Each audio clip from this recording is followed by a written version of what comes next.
Rồi, chào các bác và anh em nuôi ong. Thì cũng lâu rồi em không làm video. Thì mấy nay cũng đang ốm.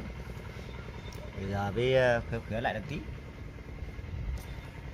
Thế thì nuôi ong thì đến bây giờ thì hầu như là các bác cũng học hết ra được rồi. Cũng tham khảo rồi cũng kênh nọ kênh kia rồi chỗ nào coi như là hướng dẫn làm sao các bác đúc kết lại là cũng làm được gần như là 70-80% rồi. Thì, hoặc là coi như là 60% trở lên là được. Thì cũng tham khảo nếu trong quá trình mình làm có sai sót chỗ nào mình điện cho người ta là hối tham thêm, chứ còn nhiều nhiều kênh bây giờ cứ hướng dẫn nhưng mà ngày nào cũng hướng dẫn cả, rồi coi như là quấn quanh đi quấn quanh lại, hắn cũng chỉ có vậy thôi nhưng chả có cái gì cả. Năm nọ sang năm kia, ví dụ như các bác bây giờ hết mùa hè rồi ta lại hướng dẫn đến mùa kế tiếp, chứ bây giờ lại sang năm khác lại có người mới nuôi nữa, người ta lại đá lại cái năm hướng dẫn cái vụ đó thì ta lại đá vào cái vụ hè hay là vụ mật sau. Chứ còn bây giờ chờ lên trên mạng là cứ quấn quanh đi quấn quanh lại là với về kỹ thuật thân thì cũng chỉ có vợ dưa thôi. Đấy, nhiều giờ mọc làm lắm là kỹ thuật, giống không thấy kỹ thuật cả. Thì bây giờ chờ ông giờ đâu có cái gì đâu, ông giờ các bác ơi, chờ ngoài có mỗi hai cái, một là chia đàn, muốn chia đàn thì tăng cầu cho ăn, hai là cái coi như là không chia đàn thì giữ đầu đàn thì coi như là đừng lao cầu, để hai cầu coi như thay chúa xong rồi lao cầu cho ăn, hắn chỉ có vậy thôi. Thế còn rất nhiều kỹ thuật, em đảo một vòng mấy ngày nay mệt mà, rồi nó nằm đi giường nó đảo một vòng thấy nhiều kỹ thuật lắm. Cái kỹ thuật đi kênh thì thế này, kênh thì làm chia đàn ong, bê cá đàn ong ở nhà ra cho khác rồi hắn lại trở về nhà mất công. Thứ nhất chia đàn ong chia tại vườn là chỉ có cách chia song song nữa các bác nhé, còn các bác muốn chia lệch cái chi chỉ có mang đi thôi. Ví dụ cái đàn nó đang im đang lành ấy, các bác bốc mang đi thôi, chứ còn đừng có chia lệch trong vườn nhé. Có những kênh là bốc cá đàn trong vườn thì làm chứ không làm được mô. Đâm cho các bác phải tính cái gì nè, cái đàn ong đang đứng tại chỗ, quân định hướng nó về tại chỗ rồi, bây giờ chờ mình coi như là bê cả hòm nó đi xong mình lại mang một cái hòm không đến sau mà mai nên là hắn về hết, quân đi làm quân nữa hắn về hết, thành ra cái thùng mình bê đi chỉ toàn là mấy cái con ong luôn không, mà đâm mà dối ong. Chia mang ngày khác gửi 20-30 ngày xong rồi mang về, đây chỉ nhìn chia trong đó là chia đấy vài đạn nên đó mất công. Thứ hai, cái cách chữa tối ưu trùng thì em đã nói rất chi là nhiều mà ít chứ, nói ít, hắn rất đơn giản thôi. Chữa ấu trùng túi nhũa thì các bác chả cần nhốt chúa, cứ rú cầu lại thu cầu lại. Đằng này nói hôm qua em vô cái kênh em xem chữa cách ấu trùng bằng dẫu, cái cầu nó mang ra dẫu đi xong rồi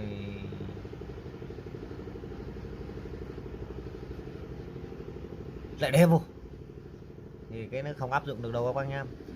Em đã hỏi rồi, trường hợp nếu mà thối ấu trùng nặng quá các bác nhốt chúa lại, mang ra cách đứa coi như là cách nhà 2-3 cây số thôi, các bác dẫu đi chiêu lên luốn, đến khi đây con ong nó đã tụ lên luốn rồi các bác mang về để gần cái thùng cũ đó lại vô tư. Đấy, lại không được gì cả. Đấy, nhưng mà các bác mà dẫu mà bữa cái cầu nó vô được như nhau hết. Thôi ấu trùng nhẹ thì em chả bao giờ em dùng thuốc, nó nhẹ nhá, chỉ có thu cầu là thôi, một cầu cũng được. Còn trường hợp thôi ấu trùng nặng thôi là mình nghĩ coi như là nặng lắm rồi, chuẩn bị bốc bay, nó hút hết mà chuẩn bị bốc bay. Mình chỉ coi như là mang ra cái nón ngoài cách nhà 2 km hay là mà chữa, mà rũ lên nón, cứ lên nón là đập. Nên làm video thì nói chung là có những cái là các bác áp dụng được, có những cái không, và bây giờ có những người mới nuôi thôi, chứ còn trong đây các bác đã nuôi được từ một năm trở lên, ít nhiều cũng đã có một chút cái kinh nghiệm. Dĩ nhiên là không bằng người 3, 4, 5, 6, 7 năm hay là người 20 năm được. Nhìn nữa ta biết thôi. Còn xem trên đây YouTube là ta mang tính chất là vui chơi giải trí này. Thứ hai là đam mê ong này. Và thứ ba là ủng hộ nhau. Đấy. Thế thôi. Thế còn ngày nào em cũng thấy là kênh nọ kênh kia phát cái nhiều cái vô lý, phát rồi cứ nói đi nói lại mục đích rằng các bác hiểu. Còn lâu rồi em không ra video thì cái kênh miền Nam hắn cũng không ra video. Nó nói nữa em mới có mất 3 pin, ai mẹ điện nó gửi về nhà mất 3 pin, mất răng không mất được, mất răng được. Còn nuôi ong mới là bây giờ chờ coi như là tôi đã hỏi rồi, vụ hè là ong cần ong vật hè là đông này, xong đến giờ cần gì đến giờ thì cũng chả có gì cả các bác mà chua ăn á. Cho ăn thì coi như là muốn tăng đàn là cho ăn để lao cẩu, còn không tăng đàn thì cứ để như thế 2 cẩu, như chờ cứ thay con chúa xong rồi giải quyết. Còn em làm video cách lâu rồi em mới là bây giờ các bác phải hiểu, lấy con chúa bây giờ hắn bách rách lắm, lấy là 1, 2, 3 con đấy, chỉ có là bây giờ chờ ít đàn quá rồi bắt đầu lại tận dụng cái con chúa thời điểm bây giờ để chia đàn xong lại bách ra bách rách để đến tháng 10 lại coi như là mục đích của cái đây tháng 10 là lại chia cái đàn ấy ra thành đôi đấy, cái kiểu giống ít đàn thì đến sau này chia các bác chia như rất là còn trường hợp hơn là còn coi như là còn ít quân lao động nữa. Thì vì chia vào con chúa tơ của tháng 10 nó khác, mà chia con chúa tơ đến bây giờ 2 tháng nữa con chúa tơ đi đĩa lại khác, nên các bác phải lấy chúa vào đúng thời gian. Con chúa này chúa tơ về đến sau này các bác phải tính toán là hắn đĩa bằng răng, đến sau bác chia tiếp một đàn nữa ra một lần nữa là ý là 2 là 04 đàn, là cái gì ý là 102. Đấy, ý là 102 này. Xong từ nữa lại 204 nhưng khó lắm không phải dễ không. Vì cái quân lao động kế sau nữa là vì là mệt, nên tất tần tật là con chúa phải sang tháng 10 khi nào ông được nổ rộ thì các bác hãy làm. Còn giờ mang tính chất là bữa nay em cũng khỏe lại tí, là từ mấy ngày nay từ lâu rồi em cũng không kiểm tra đàn ong, mà sáng mai em chỉ nhìn coi là hắn đi lấy phấn thôi, cũng không cho ăn với cả. Thì hôm nay cùng các bác là nhìn lại là một số đàn thôi, cũng lâu em không mở đàn ong mà hắn cứ đi lấy phấn về. Tự nhiên bây giờ chờ là mình phải định hướng ngay từ đầu, nhìn tổ là ở ngoài là mình định hướng là ong vẫn cứ tốt, mấy người có con mắt là mình định hướng được, chứ còn phải là ngày nào hắn trừ trường hợp vẫn không đi làm là mình đi mở ra thôi. Còn mình để thế cầu, để thế cái đàn tốt này, định hướng là chia đàn hay không này, và cho ăn là trong đó là mật vít nắp được rồi này, xong để đến bao nhiêu ngày, và luôn luôn phải cho ăn, nếu thời gian phải cho ăn kích thích để tăng cầu. Như em là trường hợp là dính vào trường hợp là tăng cầu chia đàn. Còn các bác mà nếu mà trường hợp đủ đàn rồi thì thôi, đủ đàn rồi thì đến sau mình chỉ có thay chúa thôi và nhân cầu. Đấy. Thì anh rất thôi mà ngày nào video là có những kênh là phát liên tục, tôi này phát tôi mai phát, kiểu không việc làm bảo là phát chán này là làm video. Thì cái mục đích đó là vì mục đích coi như là kiếm tiền từ YouTube mới thẳng thừng một thế. Còn tranh luận cãi nhau hắn là coi như là để bảo chữa cho cái những khấn ở đây không có luật sư, để bảo chữa cho những cái coi như là mình là đúng chứ không sai, tùy vùng tùy miền mà. Nhưng là các bác phải áp dụng từng chó, mà áp dụng từng cái một chứ không là chó đi các bác quay một tí này mỡ cho nhìn tí này, chó tê lại dâng lơ lên thì tí này, chó tê lại với thăm một tí là lại khác này. Nên cái trường hợp đó là thành ra các bác vừa mới nuôi xong là hay phá nát đàn ong nhà mình, không có ai phá cả, mà tự các bác phá nát đàn ong nhà các bác thôi. Nên các các bác phải lưu ý. Còn video thì em cắt một tí. Bữa nay là ngày 18 tháng 8 âm lịch, thì em có khả năng là đến 25 là em phải tiếp tục là coi như coi tình hình răng để lao cẩu, nếu bữa nay kiểm tra được. Mà lao cẩu chị em thấy 3 cả thì có khả năng sang 15 tháng 9 hay 13 tháng 9 thì em mới lao. Đấy. Còn thế hai thì em kiểm tra xem, như vậy thôi. Để cùng các bác là phải nhìn lại số đàn ông nhà em coi. Thì em để liều ấy, ông có coi như là hắn có chưa hiện tượng chết, mà mùa đi thì em đã cho ăn đầy đủ rồi. Mà cái đợt vừa rồi mưa nhá, cháu em là bay mất coi như là 3 đàn, nhưng không phải là không bay đâu, thiếu mật thiếu phấn vô là trứng trùng nhộng không có là bay. Anh dừng đĩa cái trời lớp chỗ nhộng nó nở hết là nó bay. Nên cái nhà nuôi ong làm video thì mà nhiều cái coi như mệt lắm, hướng dẫn rồi vì mình phải cho ăn để thế cầu đúng rồi này. Giờ mình phải thiếu mật bồi ra hắn xây lưới mèo mà răng kệ, vì là răng mình cho ăn là đến lúc ong đoài cầu mới là nó xây lưới mèo, chứ có cái gì đâu. Hắn xây lưới mèo mình không đá chân tầng vô để cái lưới mèo nữa thôi, đến lúc mà mình cần quân là mình mới đá lưới mèo. Đấy. Lúc mua đàn ông đủ mạnh rồi mình mới đá chân tầng chứ quên, thế thôi. Chứ còn nhiều cái là cứ hỏi là lưới mèo là to là người không biết nuôi ong cực kém, nhưng các bác phải lưu ý cái đấy. Mình để với hai cầu hắn xây lưới mèo rồi mình không hề đá chân tầng, mình ép cho hai cầu nữa thôi là đỡ được bao nhiêu tiền đường. Đấy, đến bây giờ em bữa nay là 40 đàn, một tạ 21 cân,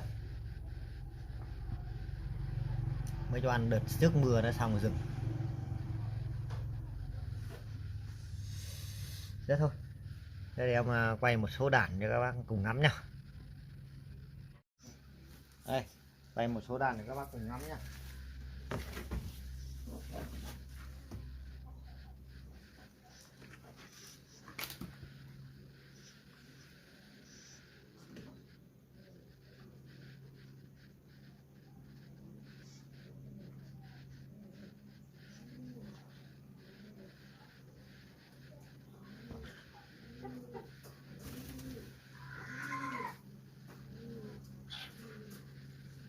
Đây.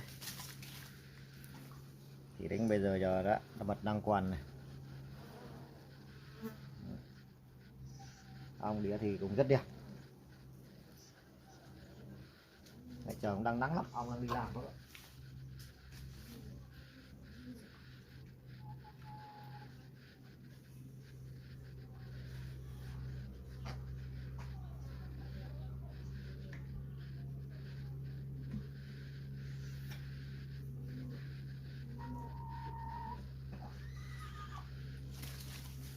Đây, cái cầu đi là cái cầu em vạt phát từ đây, em vạt một cái em để lại đúng tầng mật không.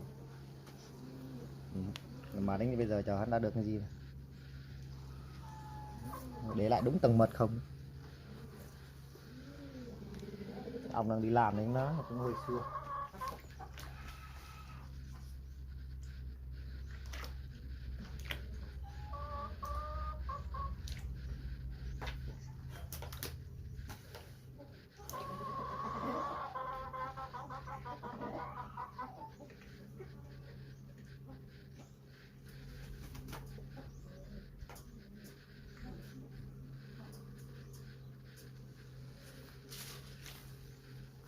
Nếu mà ông mà kiểm tra mà như thế này là nói chứng tỏ là ông đang còn yếu các bác này. Với ông đang yếu lắm. Nhưng mà để cho từ đây đến ở đây đến 15 tháng 9 là cái cần ông đẹp.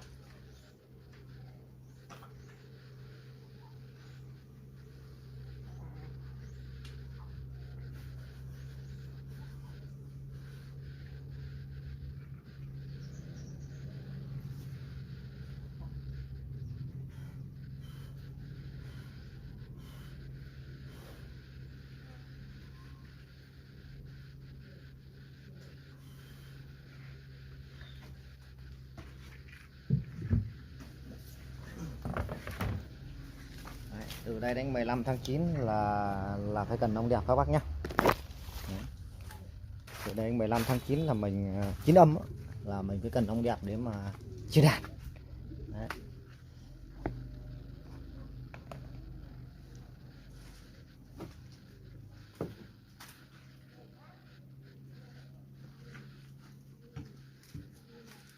Nếu mà như cái đàn này là vừa bưa này, các bạn đàn này là đến đầu tháng 10 là vừa bưa này,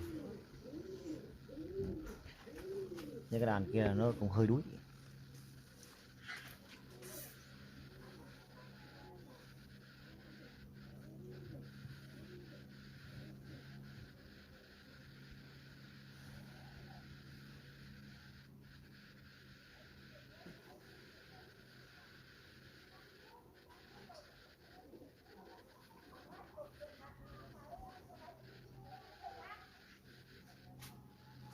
Cái cầu này vẫn cái cầu mật bữa trước không được các bác này, cầu mật vậy là hắn không đĩa vào cầu đi cầu cũ rồi.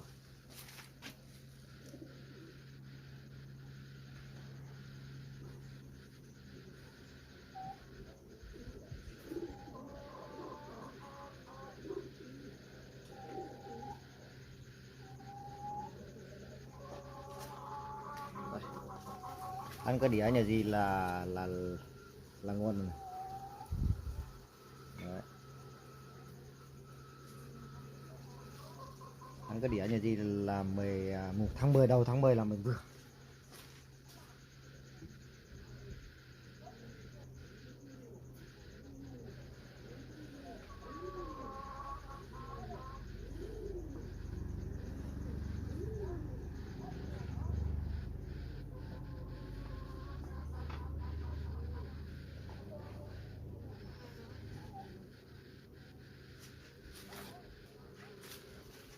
Đây.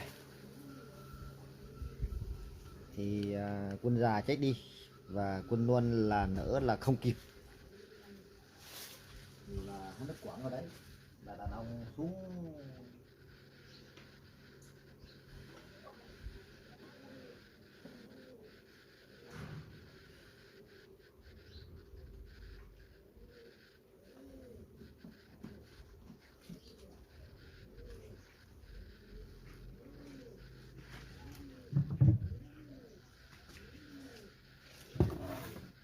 Hắn đất quảng cái chỗ đợt mà đàn ông xuống rừng đĩa là hắn đất quảng. Đấy. Đây.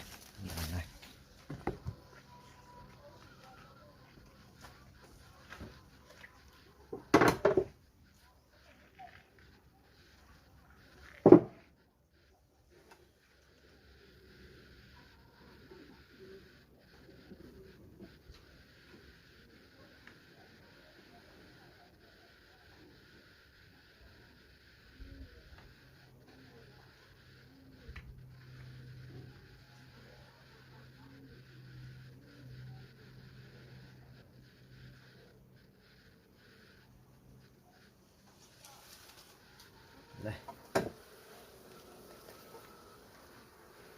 Các bác nên nhớ là cái ong vàng này, là ong tôi ghét nhất nhé.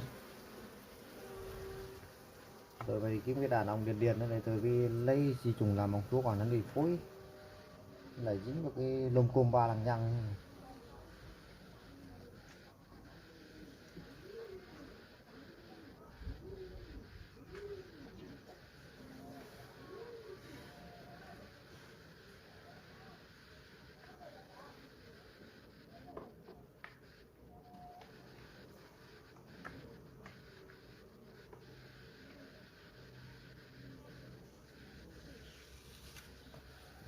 Nó đang mang phấn về rất là nhiều, nhưng mà đàn này cũng chưa lao cầu được.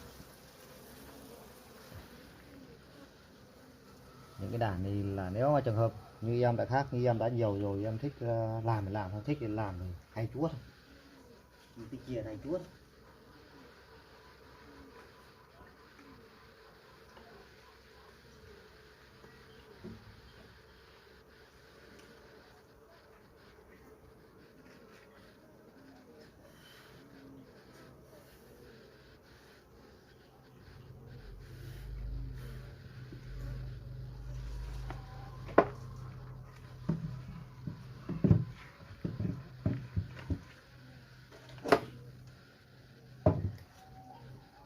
Đấy, thì xoàn xoàn hơn nữa thôi, 7 phút video.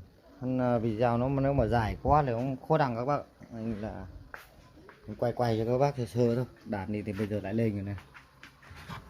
Đây. Nếu mà cứ xoàn xoàn như thế này là mình có thể là chia đàn được. Cho nó yếu hơn là chia về vụ đông nó cũng hơi khó.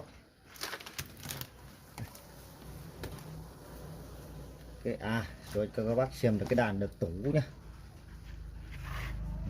Cái đàn mà đực tủ về cái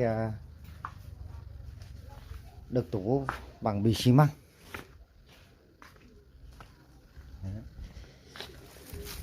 Xem nữa thế nào. Đây, đàn này.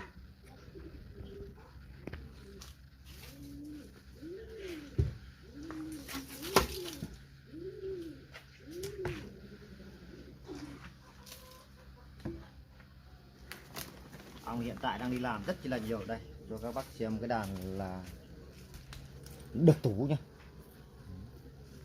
Đực tủ bằng bì xi măng rồi nó lên nhộng rất là nhanh. Đấy. Và giờ nó cũng đã nở ra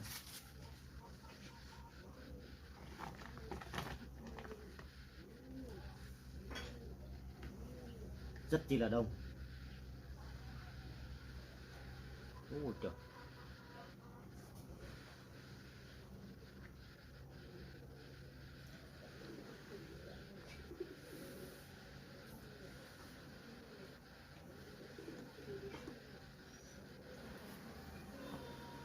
Đây. Cái đàn đực tủ bằng bì xi măng thì nó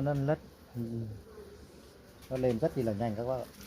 Mà rất đông, 3 cầu nó thật cứng cá chưa tính ngoài van ngăn. Thì nói các bác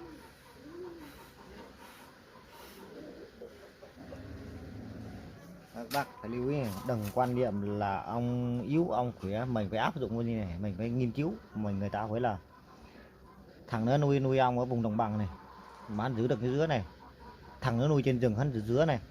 Đấy, nên các bác phải nghiên cứu chỗ đấy nhá. Người trên rừng người ta để ong đông được, có nguồn, nhưng mình vùng đồng bằng là khác hoàn toàn.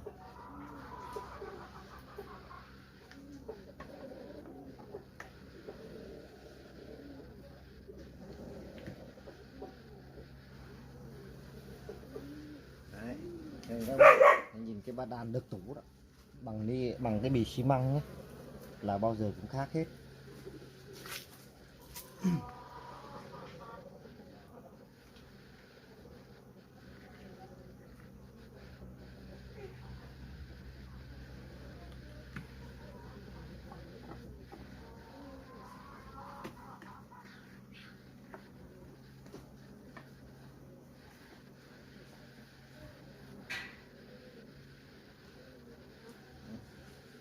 Cầu đây là không thầm vạt đích này, hắn đang cầu select.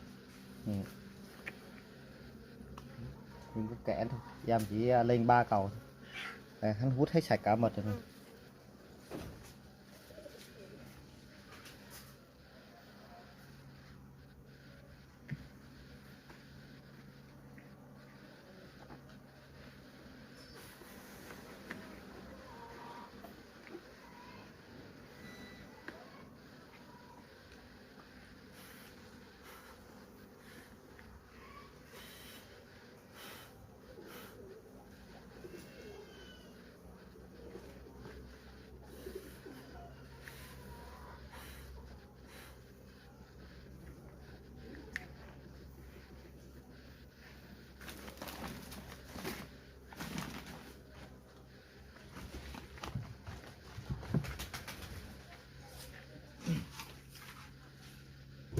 Đấy là cũng là một cái là coi như các bác cũng đúc kết nè. Thì cơ bản là mình coi như là nhất là cái bì xi măng vốn tốt hơn. Đây, những cái đàn như thế này là có đến tháng 10 là chia có thể 21 tốt. Thì hầu như hắn cũng chỉ có vậy thôi. Đấy. Thế còn YouTube các em đã nói đó, có những cái là các bác áp dụng được, có những cái không nhé.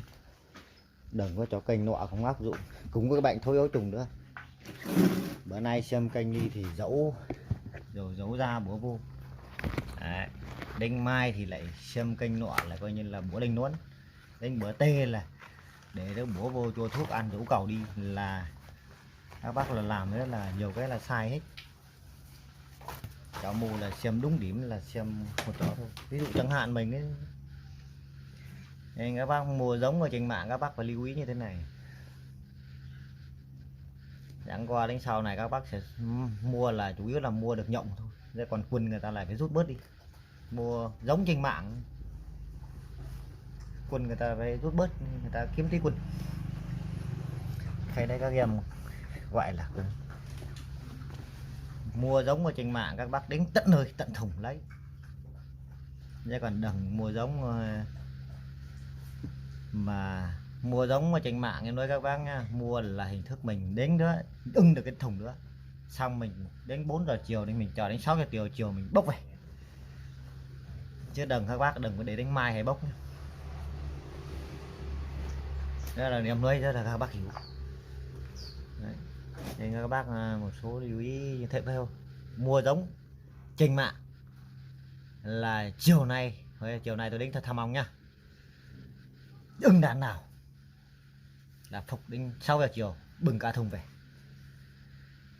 là những cái đàn đó bác mua đến tháng 10 các bác còn chia thành được thành đôi thành ba. Còn những các bác cái hàng trên mạng các bác mua sau này đến tháng 10 nếu chờ đến tháng 11 các bác mới chia được đàn. Những cái vấn đề thôi. Còn làm chúa đến bây giờ các bác đừng muốn làm chúa đến bây giờ được 1-2 con mà toàn ông được đều mất công, bạch ra bạch rạch vài con ông chúa quấn quanh. Em mấy ngày nay em mệt quá em không làm được video, thì hôm qua đây rồi ông cho các bác xem 1-2-3 đàn nữa thôi, chứ còn bây giờ nâng lên rất nhiều, nó cũng cái sàn cũng đang còn mật cả. Đấy. Nên có những nhiều các bác là ở trên đây mang hình thức là cho vui rồi ủng hộ rồi, coi như là nhiều khi mình cũng nuôi người ta cũng nuôi rồi xem, nhưng mà có những ca người ta là hướng dẫn rất tốt, nhưng có người ta hướng dẫn lại có những cái bài viết của người ta hay cái bài tư duy của người ta lại sai, tùy các bác áp dụng thôi. Nên là các bác cũng lưu ý nhé. Đấy. Thôi em chào các bác nha.